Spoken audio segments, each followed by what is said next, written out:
Hey guys, it's Julia, and today I'm going to be doing my August wrap-up for the month. At the beginning of the month, I finished reading Storm of Swords by George R. R. Martin.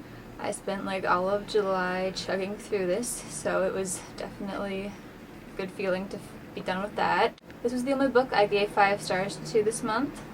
It was really good, but very long. It's over 1,000 pages. I can't really say a lot about the book and what happens in it, partially because so much happens, 2 seasons worth of stuff, and also because there are just so many spoilers, you can't talk about anything plot-wise.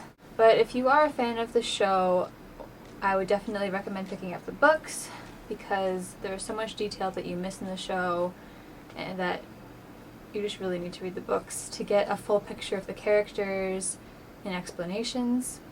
If you haven't ever read or watched Game of Thrones, you should go read it and watch it because it is amazing. Next I read Insurgent by Veronica Roth. It's the second book in the Divergent trilogy. I didn't like it as much as the first book, mostly because there was less structure to the plot.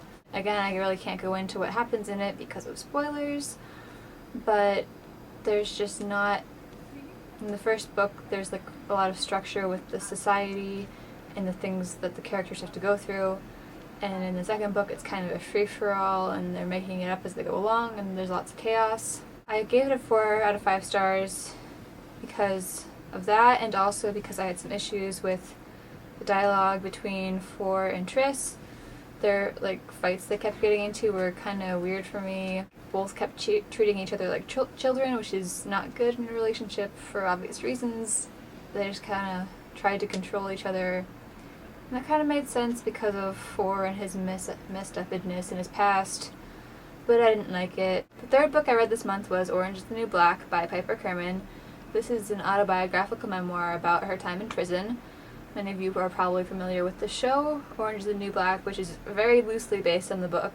I went into it knowing that it wasn't going to be the same, but I was really surprised by how different it was. I would honestly recommend reading the book first if you're going to read the book, because the show adds so much, obviously, to make it interesting, and the book is very boring by comparison. Piper, I don't think has ever tried to write a book before. I think she wrote some journalism pieces in her past, but this was her first book, and you could kind of tell.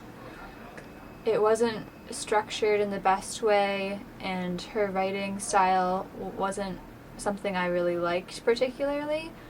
I really commend her for writing it and having the courage to put her story out there, but it was not my favorite book. There were some good moments in it. She talked about a day in prison where all the kids get to visit their moms, and that was really touching. But there just wasn't a lot of conflict in the book. It was just a lot of Piper reflecting on her life and her choices and how prison's hard, but Piper had it a lot easier than a lot of the other girls because her family was so supportive. Just all the conflicts that they put into the show were not present. Some of the characters from the show were present, but they were barely touched upon, which makes sense because a prisoner's not going to spill their life story to a new prisoner. But I still appreciate it for what it was, but I wouldn't recommend this to everybody. I think I ended up giving it a 3 out of 5 stars. Next I read Miss Peregrine's Home for Peculiar Children by Ransom Riggs. This story is about a boy named Jacob. His grandfather has all these fantastic tales about his childhood when he stayed on an island with magical children that were World War II refugees. Jacob doesn't believe him at first, but when his grandfather dies, he goes to investigate this island, and he finds out these kids are real and that he's more involved with them than he thinks. Ransom Riggs does this really cool thing where he collected all these vintage photographs and put them in the story, and he based the story around these photographs. This definitely did a lot for the story, but it also hindered it a little bit. It really gave the story some life to be able to see the photographs of what he was talking about, but I also felt at some points he was relying too heavily on the photographs. He was directing the plot based on them instead of what would make the most sense or what would make the story better. And she also would introduce all these characters, all the kids with magical powers based on the pictures, but then they wouldn't really have a big role in the story, and I didn't like how that went. It wasn't really relevant. I'm hoping in Hollow City that you get to know some of the children a bit better. I think if that happens, then I'll really end up liking the series. It definitely had a younger feel to it, like it was kind of middle grade, but it was also kind of not, because there was a little bit of violence in it. But I feel like I would have really enjoyed this book if I had read it when I was a little younger. But I still liked it. I think I gave it a 4 out of 5 stars. And I do recommend it. Okay, and then I read Allegiant, which is the final book in the Divergent series. I had a lot of problems with this book. It was just an overall disappointment. Not just because of the ending, which nobody that likes, I'm pretty sure. But Veronica Roth, the first 2 books were only told from Triss's point of view. The 3rd book is told from Triss and For's point of view, but she didn't switch up their narrative voices enough, so they sounded exactly the same, so you would get confused about who was telling the story, even though the chapters were really short, and that's not good. That was just not good. I might make a whole ranting video about my hatred towards Allegiant. There was just so much wrong with this book, and it was really disappointing because I legitimately really enjoyed Divergent, but it just kind of went downhill, and it makes me not want to read any more trilogies because they keep disappointing me. And that's not good because I like my trilogies, but this one made me sad.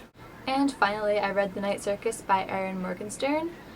This was the Booksplosion book of the month. There's probably tons of videos on this. I will probably also make a review video.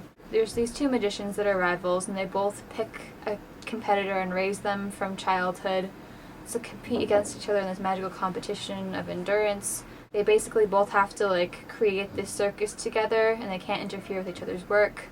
So there's this magical traveling circus that goes around. I really liked the description of this book. It was really great. You felt like you were in the circus, and it was some of the best writing I've read in a while. However, the plot was a little lacking. There wasn't a real drive. There was this competition going on in the background, but I wasn't like, oh, what's going to happen next? And I predicted the big plot twist there was. It was very predictable, and I figured it out way before it happened. But I still gave this a 4 out of 5 stars because it was very original, and the writing was really good. I don't know if she's written anything else. If she has, let me know, because I would really like to read some more of her stuff. But yeah, the plot was just not... It was disappointing because it could have been one of my favorite books if just the plot had been there. And that is the end of my wrap up. Let me know what you thought of these books in the comments. And I'm in school right now, so I'm not going to be able to put out as many videos, so I'm looking for a lot of really short books to read, so let me know good short books as well. And I'll see you guys next time. Bye!